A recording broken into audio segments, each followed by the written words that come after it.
Welcome back to the channel, guys. Today's video will be a very interesting video. A video that I have been thinking about for a very long time, but I just never really got around to it. This topic will definitely resonate. This video will give you the awareness and the insights that you should know prior to buying a very expensive used power amplifier.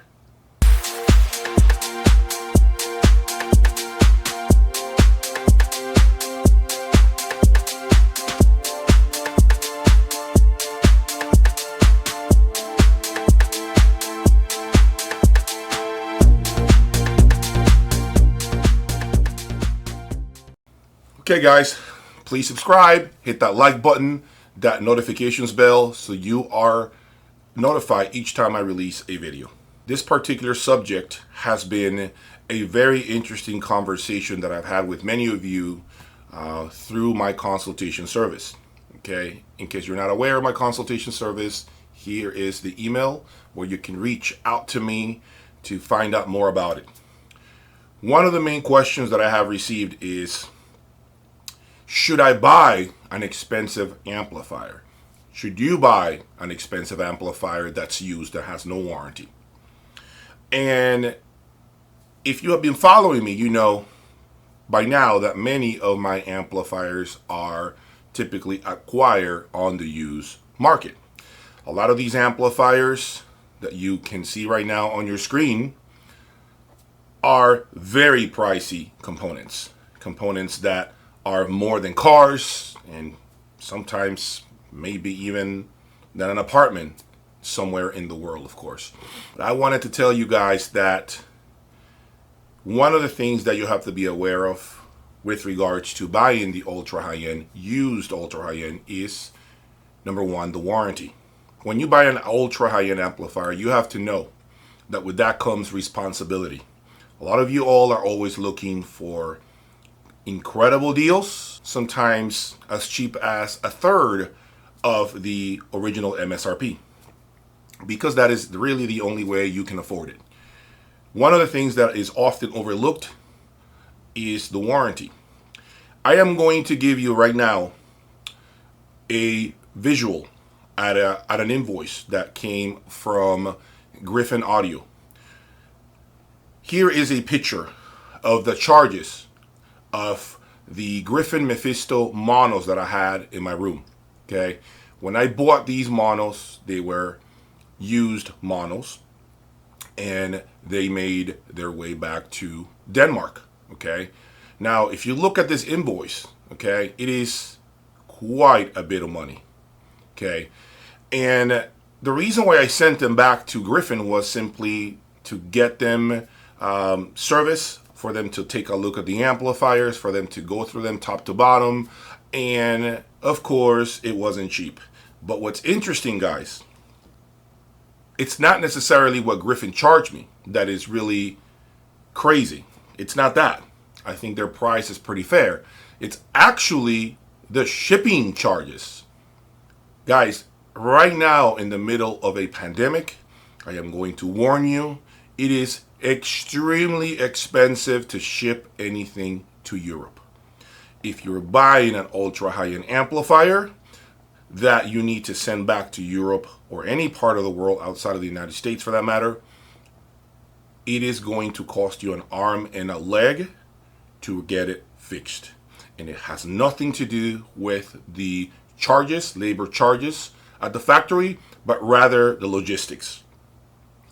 I also know of someone who recently had an issue with a Solution 711 stereo amplifier. This person bought it.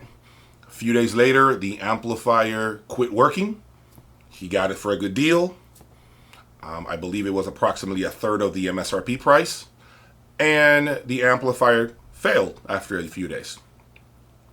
So he ended up embarking on an entire situation with Solution, where he had to arrange the logistics, because the distributor, Solutions distributor, doesn't really get involved when it comes to warranty repairs if the amplifier was not bought new. Okay, so you as the end user are responsible for shipping both ways, Also figuring out the logistics, getting your rates, talking to solution through email, which oftentimes, as you guys know by now, if you are emailing Europe, it takes a few days sometimes to get a response. So you're spending approximately just 2 weeks getting the logistics together, getting the right information, everything that needs to be done before the amplifier leaves your hands. Then once it gets to Europe, you have to wait in the queue until they get to your amplifier and they're able to fix it. So you're looking at being without an amplifier for approximately 2 months, 2 to 3 months. And then at that point, you'll get an email. The manufacturer will tell you, okay, we fixed it. This is what was wrong with it. This is what we need for the repairs. You can go ahead and get it picked up. So you'll have to now figure out the logistics to get the amplifier picked up from Europe and brought back to the United States. When it's all said and done, guys, you are going to be out of pocket quite a bit of money. I spent over $5,000 getting the Griffin monos serviced, and this other person spent over $5,000 getting the Solution 711 repaired. Okay, so when you buy an amplifier, guys, of this price point, of this magnitude, of this caliber, you have to keep in mind that it is quite expensive oftentimes to get it fixed. Now, I'm not going to be here bashing any brands saying that they're charging an arm and a leg to fix anything. That is not what I'm saying here. I am saying the logistics right now at this very moment due to COVID are quite expensive. So you need to keep that in the back of your head when you're buying an ultra high-end power amplifier. If you are right now thinking about buying an ultra high-end power amplifier for cheap because it's out of warranty, it's been used, you need to make sure you do your homework. What do I mean by that? Number one, know your sources. Know who you're buying from.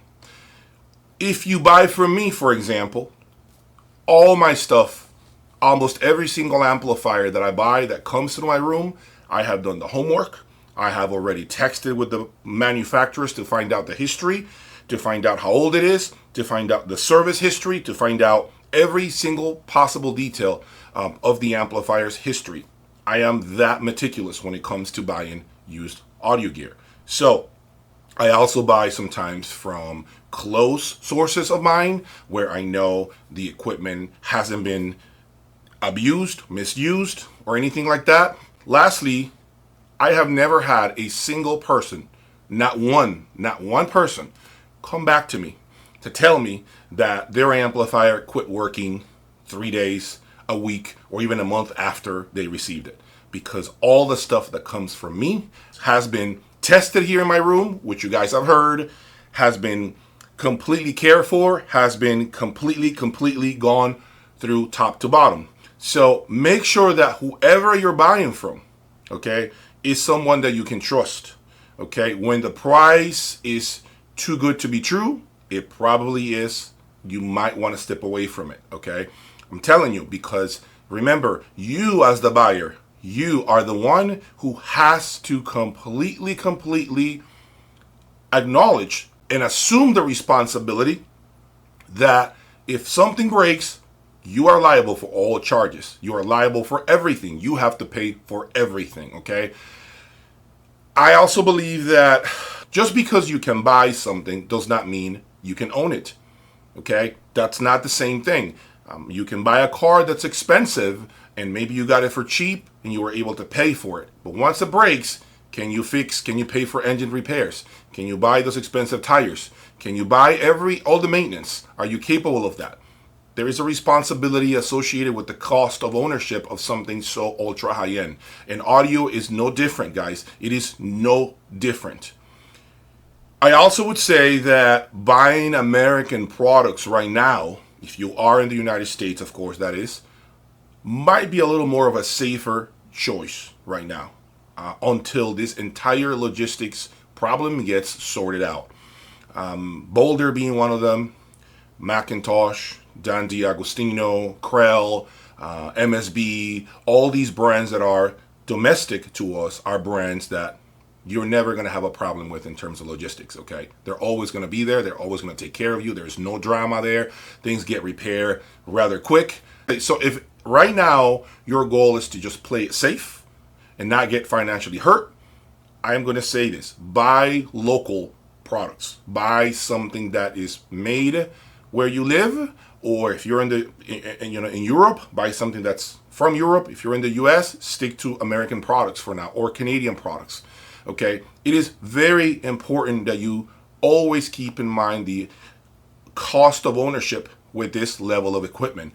Now, even me, okay, I am guilty of sometimes risking it all and buying components, and knock on wood, I have not been burned, okay? And it could be because of my level of understanding how to buy this equipment, or because I just know where to look for this level of gear and how to really identify components that should be solid and trouble-free.